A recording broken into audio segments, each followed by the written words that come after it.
जोहार दोस्तों, आप सभी को फिर से एक बार जोहार एग्जाम में स्वागत। दोस्तों आप लोग कैसे हैं? मेरे ख्याल से अच्छे से अपना प्रिपरेशन कर रहे होंगे। तो दोस्तों आज मैं आप लोगों को जैसा कि वादा किया था कि जीके और साइंस का आप लोगों को चैप्टर वाइज क्वेश्चन करवाएंगे, ठीक है। सबसे पहले आप लोग जो भी चैप्टर रहेगा उसका आप लोग का फर्स्ट में आप लोग थ्योरी करवाएंगे, देन उसके बाद उसका जब चैप्टर कंप्लीट हो जाएगा उसके बाद उसका एमसीक्यू कराएंगे, ठीक है। तो हम लोग का अभी जीके में सामुदायिक विकास कार्यक्रम जैसा कि आज आप लोगों को देखने को मिलेगा, ठीक है। और आज हम लोग साइंस में पढ़ने वाले हैं कोशिका, ठीक है। कोशिका के बारे में पढ़ने वाले हैं, ठीक है।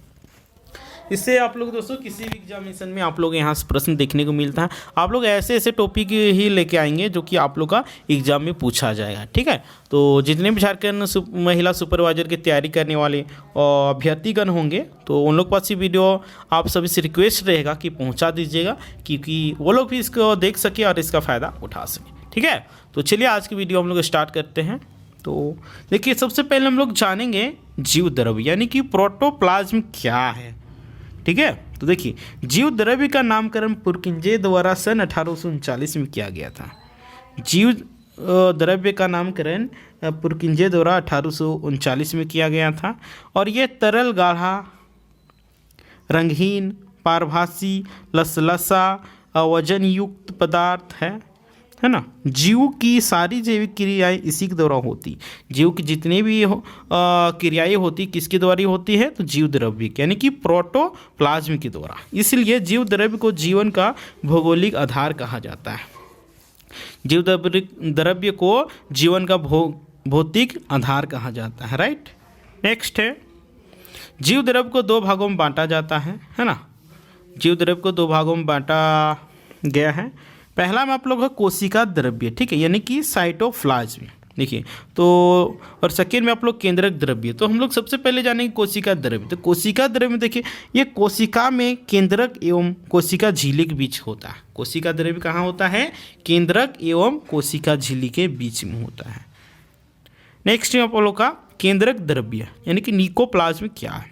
ये कोशिका में केंद्रक अंदर रहता है। देखिए कोशिका द्रव्य या केंद्रक और कोशिका झिल्ली के बीच में रहता है और केंद्रक द्रव्य होता है ये कोशिका में केंद्रक के अंदर रहता है। कोशिका के अंदर में कौन रहता है? केंद्रक द्रव्य। नेक्स्ट है देखिए जीव द्रव्य के 90% भाग पर चार तत्वों से मिलकर बना है, ठीक है। जीव द्रव्य जो हो 90% इन चारों से ही मिलकर बना है, ठीक है।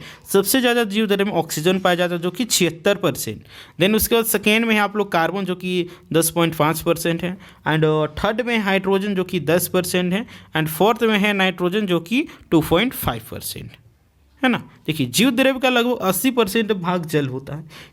पूछ देता है जीव द्रव्य में कितने % भाग में पानी होता है, तो या इसका आप लोग बिल्कुल करेक्ट आंसर क्या हो जाएगा? 80%, ठीक है। जीव द्रव्य में अकार्बनिक एवं कार्बनिक यौगिक का अनुपात 81 एवं 19 रेशियो में होता है। देखिए ये प्रश्न आया हुआ है, ठीक है। हम लोग तो जान लिए दोस्तों अब जीव द्रव्य के बारे। तो अब हम लोग जानते हैं क्या? कोशिका, सेल। कोशिका क्या है ना। तो देखिए कोशिका यानी कि सेल, कोशिका जीवन की सबसे छोटी कार्यात्मक एवं संरचनात्मक इकाई है ना। कोशिका है जो कि जीवन की सबसे छोटी इकाई है ना। और कोशिका को सबसे पहले देखा था एंटोन वान लीवेनहॉक ने, ठीक है। कब देखा था दोस्तों? बताइए। एंटोन वान लीवेनहॉक ने पहली बार कोशिका को देखा और इसका वर्णन किया था, है ना। और कोशिका के अध्ययन को क्या कहा जाता है दोस्तों? साइटोलॉजी। कोशिका के अध्ययन को साइटोलॉजी कहा जाता है ना। नेक्स्ट है कोशिका शब्द का सर्वप्रथम क्या है? कोशिका का सर्वप्रथम प्रयोग अंग्रेज वैज्ञानिक रॉबर्ट हुक ने 1665 ईस्वी में किया था, है ना। कोशिका शब्द का सबसे पहले प्रयोग अंग्रेज वैज्ञानिक रॉबर्ट हुक ने 1665 ईस्वी में किया था। सबसे छोटी कोशिका जीवाणु माइकोप्लाज्म है ना। सबसे छोटी कोशिका जीवाणु माइकोप्लाज्म है जो कि गैलीसेप्टिकमा की है ना। सबसे लंबी कोशिका तंत्रिका यानी कि न्यूरॉन कोशिका है। सबसे लंबी कोशिका दोस्तों तंत्रिका कोशिका। सबसे बड़ी कोशिका की बात करते हैं तो ये शुतुरमुर्ग का अंडा हो जाएगा। ठीक है,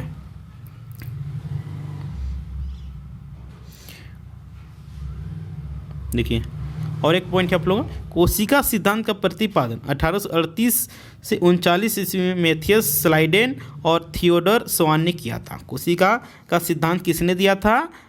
मैथियस स्लाइडेन एंड थियोडर स्वान ने किया था। और इनका सिद्धांत यह बताने में असफल रहा कि नई कोशिकाओं का निर्माण कैसे होता है ना। और ये जो थे क्या बोलते हैं, मैथियस स्लाइडेन एंड स्वान, जो कि इनका ये मतलब इस क्या बोलते हैं सिद्धांत में मतलब असफल हो गए थे, है ना। ये नहीं पता कर पाए थे कि नई कोशिका का निर्माण कैसे होता है। पहली बार रडोल्फ विर्चो ने स्पष्ट किया कि कोशिका विभाजित होती है। सबसे पहले बताया था कौन? रडोल्फ विर्चो, जो कि कोशिका का विभाजित होता और नई कोशिकाओं का निर्माण एवं पूर्व स्थित कोशिकाओं के विभाजन से होता है ना। और ये बताए थे कि कोशिका का निर्माण कैसे होता है ना।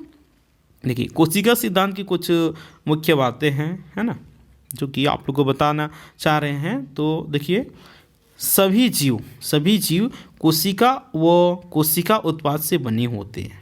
सभी जीव जो होते हैं कोशिका और कोशिका उत्पाद के बने होते हैं।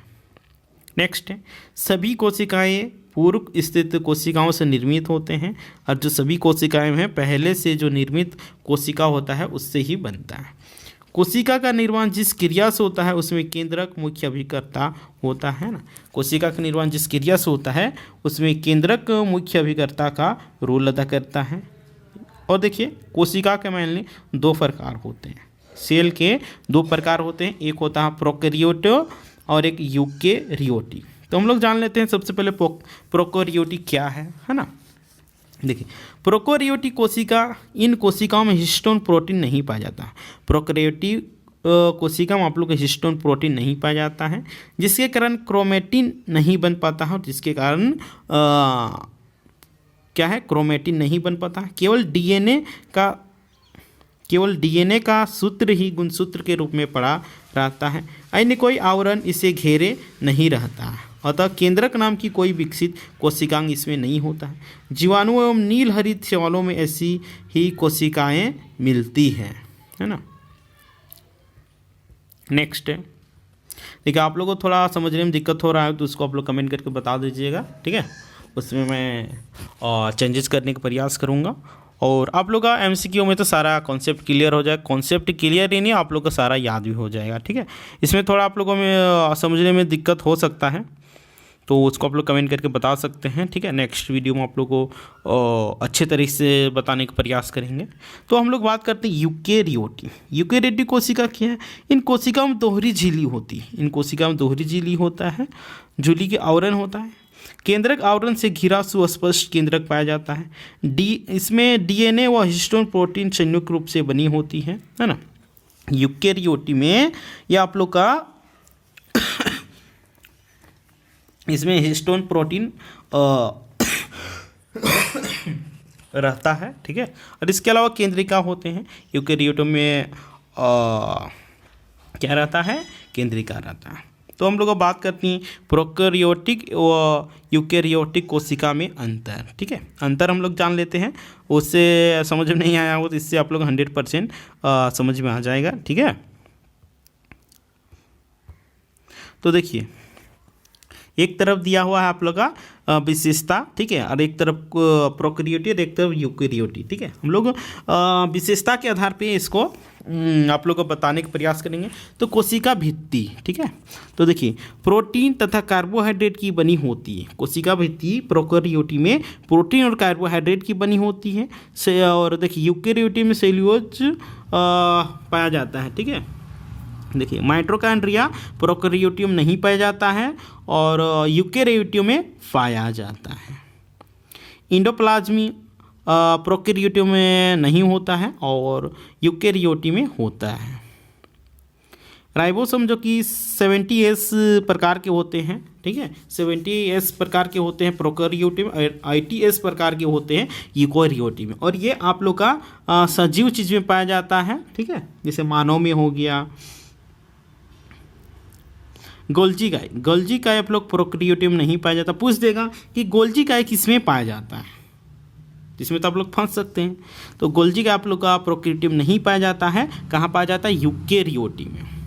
केंद्रक झिल्ली, केंद्रक झिल्ली भी आप लोग का प्रोकैरियोटिक में नहीं पाया जाता है और यूकेरियोटी में पाया जाता है। लाइसोसोम की बात करते हैं तो लाइसोसोम आप लोग का नहीं पाया जाता है प्रोकैरियोटी में और यूकेरियोटी में पाया जाता है। डीएनए की बात करते हैं तो डीएनए आप लोग एकल सूत्र के रूप में पाया जाता है, ठीक है। और आप लोग यूकेरियोटी में पूर्ण विकसित एवं दोहरे सूत्र के रूप में पाया जाता है।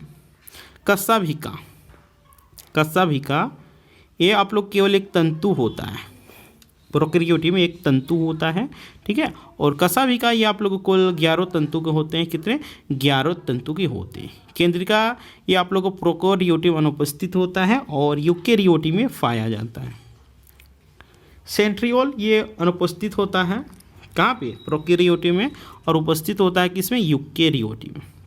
शोषण जो कि प्लाज्मा झिल्ली के द्वारा होता है, माइटोकॉन्ड्रिया द्वारा शोषण यूकेरियोटी में होता है, प्लाज्मा झिल्ली द्वारा शोषण प्रोकैरियोटी में होता है। लिंग प्रजनन देखिए, इसमें आप लोग का यूकेरियोटी में लिंग प्रजनन नहीं पाया जाता है, ठीक है। और आप लोग का क्या बोलते हैं, यूकेरियोटी में पाया जाता है लिंग प्रजनन। नेक्स्ट है प्रकाश संश्लेषण। देखिए थाइलेकाइड में होता है ना, थाइलेकाइड में होता है प्रकाश संश्लेषण। कहाँ पे? प्रोकैरियोटी में। और क्लोरोप्लास्ट में प्रकाश संश्लेषण यूकेरियोटी में होता है ना। और कोशिका विभाजन अर्धसूत्री प्रकार का होता है प्रोकैरियोटी में, और आप लोग का क्या बोलते हैं, यूकेरियोटी में अर्धसूत्री और समसूत्री दोनों प्रकार के होता है। तो हम लोग जान लिए प्रोकैरियोटी और यूकेरियोटी के बारे में। नहीं समझ में आया होगा तो, और आया भी होगा तो उसको आप लोग कमेंट करके बताइए, ठीक है।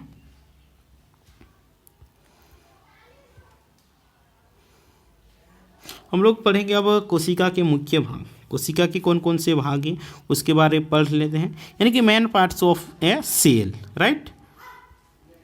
तो हम लोग जानेंगे अब कोशिका भित्ति यानी कि सेल वाल। सेल वाल क्या है, ठीक है। तो देखिए इसका फर्स्ट पॉइंट है आप लोग, ये केवल पादप कोशिका में पाया जाता है, ठीक है।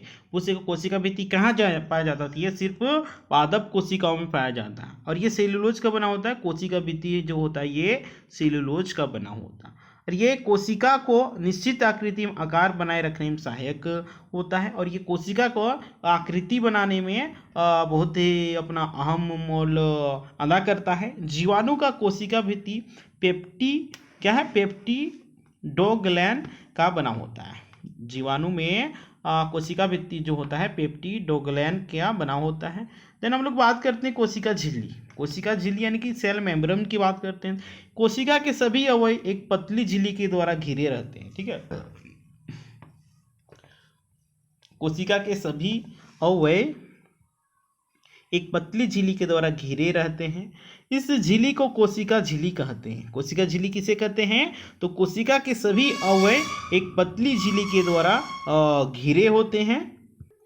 यह अर्धपारगम्य झिल्ली होती है। इसका मुख्य कार्य क्या होता है? तो इसका मुख्य कार्य होता है कोशिका के अंदर जाने वाले एवं अंदर से बाहर जाने वाले पदार्थों का निर्धारण करना। कोशिका झिल्ली लिपिड की बनी होती है। कोशिका झिल्ली किस चीज़ की बनी होती है? ये लिपिड की बनी होती है, ठीक है। ये लिपिड घटक फास्फोग्लिसराइड के बने होते हैं, ठीक है। बाद में जैव रासायनिक अनुसंधानों से यह स्पष्ट हो गया है कि कोशिका झिल्ली में प्रोटीन व कार्बोहाइड्रेट पाया जाता है। कोशिका झिल्ली में क्या पाया जाता है दोस्तों? प्रोटीन और कार्बोहाइड्रेट दोनों पाया जाता है ना। कुछ इसका पॉइंट दिया हुआ है जो कि इम्पोर्टेंट है, ठीक है। देखिए कोशिका झिल्ली एक उन्नत नमूना 1972 में सिंगर और निकोलसन द्वारा प्रतिपादित किया गया, जिसे तरल कीमीर नमूना के रूप में स्वीकार किया गया। इसके अनुसार लिपिड के अर्धतरलीय प्रकृति के कारण द्विसतह के भीतर प्रोटीन पार्श्विक गति करता है। हम लोग अब बात करते हैं दोस्तों तारक कार्य की यानी कि सेंट्रोसोम की। देखिए जितने भी हम लोग पॉइंट बता रहे हैं कि एग्जामिनेशन में आया हुआ है, ठीक है, एकदम पॉइंट बता रहे हैं जिससे प्रश्न बनता है, ठीक है। तो तारक क्या यानी कि सेंट्रोसोम क्या है? तो सेंट्रोसोम की खोज आप लोग का कौन किया था? बोबेरी ने, है ना, तारक की खोज आप लोग को बोबेरी ने की थी। और ये केवल जंतु कोशिकाओं में पाया जाता है। सेंट्रोसोम सिर्फ जंतु कोशिका में ही पाया जाता है।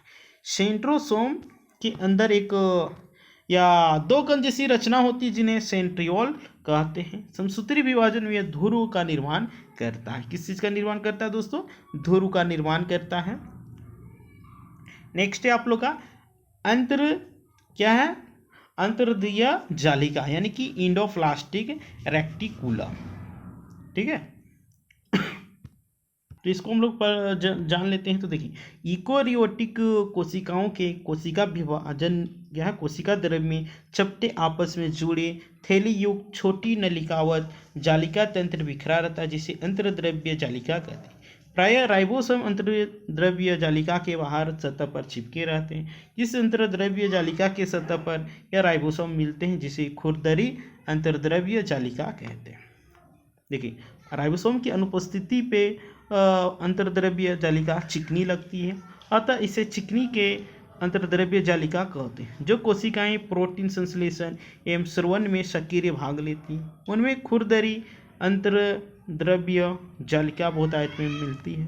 चिकनी द्रव्य जालिका प्राणियों में लिपिड संश्लेषण के मुख्य कार्य करते हैं। लिपिड की भांति स्टीराइडल हार्मोन चिकनी अंतर्द्रव्य जालिका में ही होते हैं, है ना।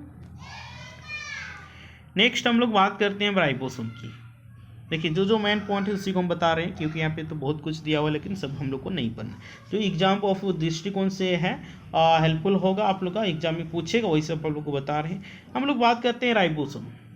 ठीक है, तो देखिए सबसे पहले रॉबिन्स एवं ब्राउन ने 1953 में पादप कोशिकाओं तथा G.E. फेलैंड ने 1953 में जंतु कोशिका में राइबोसोम को देखा और 1958 में रॉबर्ट ने इसका नामकरण किया। राइबोसोम का नामकरण किसने किया? तो किसने किया? राइबोसोम का नामकरण 1958 में रॉबर्ट ने किया। यह राइबोन्यूक्लिक एसिड यानी कि RNA के नाम से जाना जाता है। राइबोन्यूक्लिक एसिड नामक अम्ल वो प्रोटीन की बनी हो। ये प्रोटीन संश्लेषण के लिए सबसे उपयुक्त स्थान प्रदान करती है, यानी कि ये प्रोटीन का उत्पादन स्थल है, इसलिए इसे प्रोटीन की फैक्ट्री कहा जाता है। राइबोसोम को क्या कहा जाता है? प्रोटीन की फैक्ट्री कहा जाता है। आप लोग इस पॉइंट को याद कर लीजिए, क्योंकि इससे प्रश्न बनता है। ठीक है, राइबोसोम केवल कोशिका द्रव्य में ही नहीं, बल्कि हरित लवक, सूत्रकणिका एवं खुरदरी अंतर्द्रव्य जालिका में भी मिलते हैं। यूकेरियोटिक राइबोसोम जो कि ITS होता है ना, और प्रोकैरियोटी जो कि आप लोग 70S प्रकार की होती है। यहाँ पर एस का मतलब होता है स्वेड वर्ग इकाई अवसादन गुणांक को प्रदर्शित करता है। यह अप्रोक्ष रूप में आकार और घनत्व को व्यक्त करता है ना। तो आज की हम लोग यहीं पे क्लास को एंड करते हैं। ठीक है, कल नेक्स्ट जो बचा है उसको पढ़ाएंगे। ठीक है, उसके बाद इस कोशिका चैप्टर जब खत्म हो जाएगा उसके बाद इसका MCQ करेंगे। ठीक है, आप लोग एग्जाम से पहले आप लोग सारा सिलेबस कवर कर दिया जाएगा। ठीक है, एग्जाम से 10 दिन पहले आप लोग को एग्जाम से 10 दिन पहले क्या किया जाएगा पता है? तो आप लोग का प्रैक्टिस सेशन लाया जाएगा, जो कि एक्सपेक्टेड क्वेश्चन रहेगा, जो कि इम्पोर्टेंट क्वेश्चन रहेगा। ठीक है, जब एग्ज़ाम का डेट घोषित हो जाएगा उससे 10 दिन पहले मतलब 10 दिन पहले आप लोग को सारा सिलेबस कवर कर दिया जाएगा। ठीक है, तो आप लोग इस वीडियो को फॉरवर्ड कर दीजिए, ताकि जितने भी झारखंड महिला सुपरवाइजर की तैयारी करने वाले अभ्यर्थीगण होंगे उन लोग पास ये वीडियो पहुंच सके, उन लोग भी इसको देख सकें और अपना पढ़ सकें। ठीक है, और अभी तक आप लोग इस चैनल में नए होंगे तो बोलेंगे जोहार एग्जाम को सब्सक्राइब कर ले एंड बेल आइकन को प्रेस कर दे, ताकि जब भी इसी तरह का वीडियो अपलोड होगा तो आप लोग को सबसे पहले नोटिफिकेशन मिल सकेगा। तो ठीक है दोस्तों, फिर मिलते हैं।